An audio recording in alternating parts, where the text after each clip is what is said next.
Можно, а зачем? Именно так представитель АвтоВАЗа ответил на вопросы о повышении качества автомобилей Lada. Можно ли делать машины лучше, современнее, технологичнее? Можно, а зачем? И так берут. Эта фраза стала концентрированным выражением всего, что сегодня происходит с главным автозаводом страны. И если вдуматься, она идеально объясняет, почему в этом году продажи Лады обрушились до уровней, при которых уже поздно говорить о временных трудностях. Здесь пахнет системным крахом. До Нового года считанные дни. Мы подводим итоги и смотрим на цифры, от которых становится откровенно тревожно. Lada Granta минус 28% продаж. Lada Vesta минус 35%. Почти треть рынка испарилась за один календарный год. Просто исчезла. Вы вообще осознаете масштаб происходящего? Год назад, если бы кто-то заявил, что АвтоВАЗ закончит следующий год с такими показателями, его бы высмеяли и назвали паникером. Тогда казалось, что все только начинается. Рост утилизационного сбора, громкие заявления, новые модели, обещания возрождения. Сегодня же вместо триумфа мы наблюдаем полноценный системный развал. И самое неприятное – это вовсе не дно. Потому что следующий год станет для АвтоВАЗа по-настоящему фатальным. На горизонте уже формируется идеальный шторм.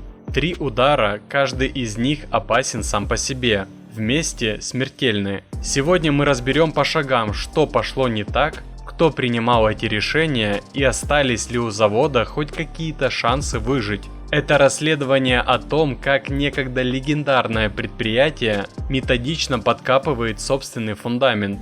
Поехали, без истерик, только факты, цифры и холодный расчет. Потому что падение продаж почти на треть – это уже не временные сложности. Это прямой сигнал, что модель автомобиль любой ценой, лишь бы отечественный, перестала работать. Начнем с Гранты, народной машины. Того самого входного билета в автомобильную жизнь для миллионов людей. Минус 28% за год, вдумайтесь. Каждый третий потенциальный покупатель просто сказал нет и ушел. Но куда он ушел? На вторичный рынок, к китайским брендам, в каршеринг, в такси, куда угодно. Только не за новой Ладой. Теперь Веста. Гордость завода. Автомобиль, который должен был стать ответом иномаркам. Минус 35%. Это уже не спад, это обрыв.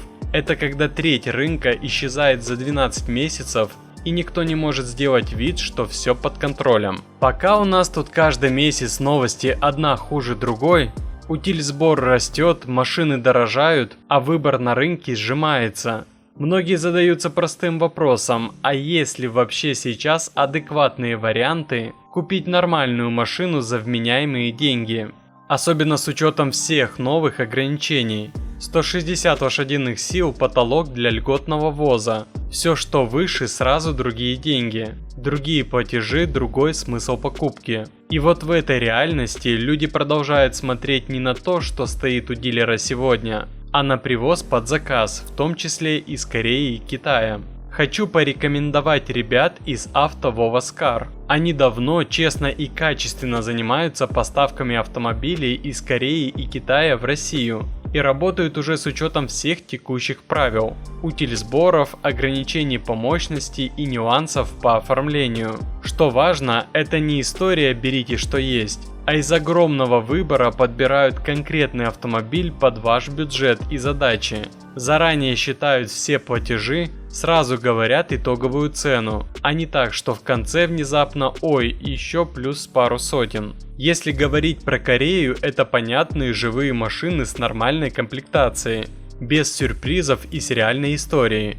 Если Китай, то новые модели, которые у нас либо стоят космос, либо вообще официально не представлены. И в условиях, когда из-за утильсбора и роста цен каждая ошибка при покупке автомобиля становится очень дорогой, такой подход выглядит намного разумнее, чем брать то, что осталось на складе у дилера по завышенным ценам. Переходите в телеграм-канал компании АвтоВАЗ Car и на YouTube, чтобы узнать о выгодных предложениях на автомобили из Кореи и Китая.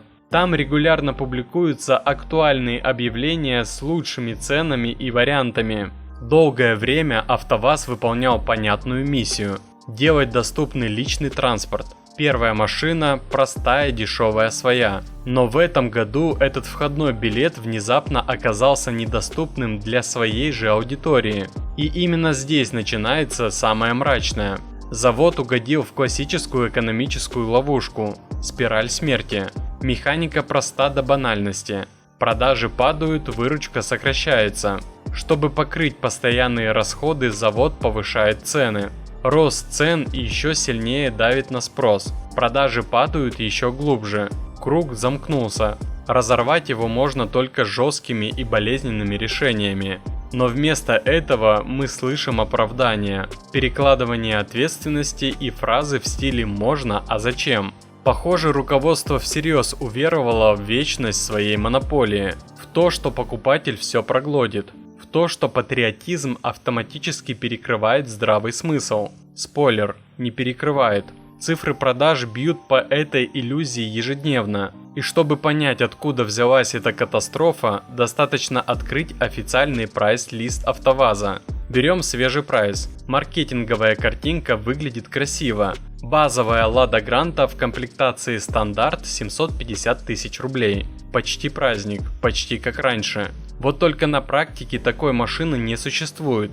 Дилеры подтверждают, свободной продажи ее нет и не было. Это виртуальный автомобиль, созданный для пресс-релизов. Фантом. Реальность начинается с комплектации Classic. 966 тысяч рублей, почти миллион. И что вы получаете? 90-сильный 8-клапанный мотор, одну подушку безопасности и электроусилитель руля. Все, ничего больше. И самое циничное, в машине за 1 000 000 рублей нет кондиционера. Новый автомобиль. Лето, жара, окна вместо климата, как в Жигулях. Хотите кондиционер? Пожалуйста. Версия Classic с кондиционером около 1 050 000 рублей. За элементарную прохладу вы доплачиваете 100 тысяч. Хотите мотор помощнее? Не 90, а 106 сил? Добро пожаловать в комплектацию комфорт. Уже под 1 180 000 по прайсу. А в реальности с накрутками, страховками и кредитами бюджетная Гранта легко переваливает за 1,5 миллиона рублей. 1,5 миллиона за платформу, которой не один десяток лет. За технологии эпохи, когда Барак Обама только начал свое президентство.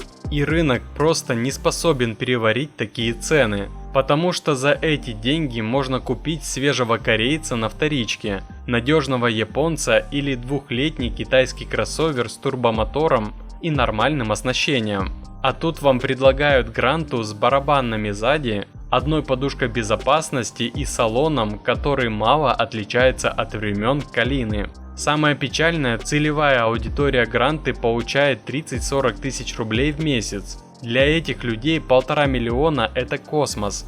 Это годы жизни без еды и одежды. Завод полностью потерял контакт с реальностью, и это ключевая причина провала. Но казалось бы, был же план Б.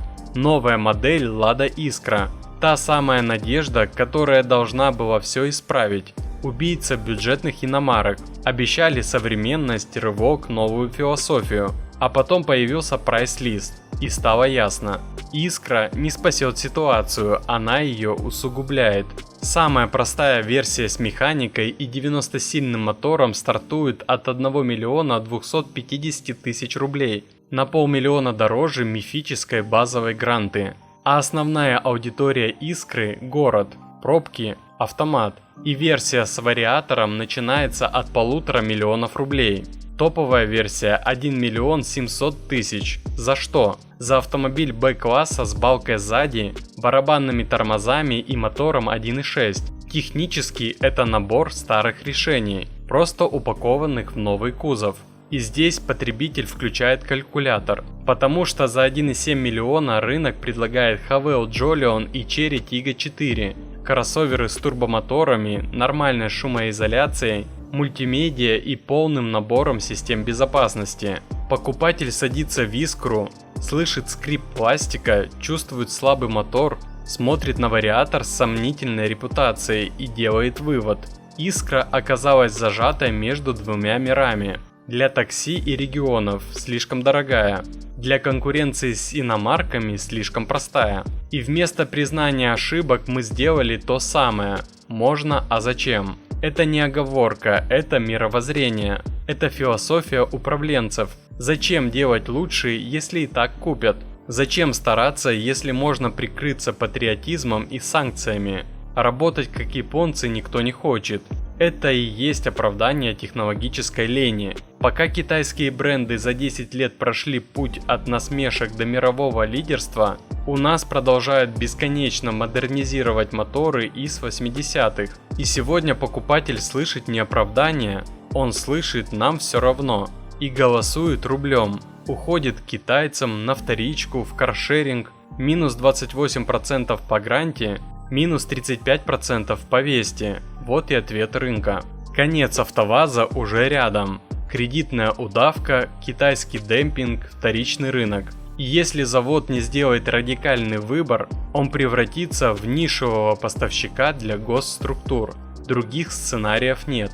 И теперь главный вопрос. Готовы ли вы платить 1,5 миллиона за новую Ладу, зная, что за эти деньги можно купить современную иномарку или надежный автомобиль с пробегом? Пишите в комментариях. Именно ваш рубль решает судьбу АвтоВАЗа. Ну и шутка на прощание. Сосед стучится в дверь. «Привет, мы купили новую машину. Не одолжишь немного хлеба?» А больше автоновостей, инсайдов и юмора вы найдете в наших Рутуб, ВК и Телеграм каналах. Подписывайтесь, ссылки в описании.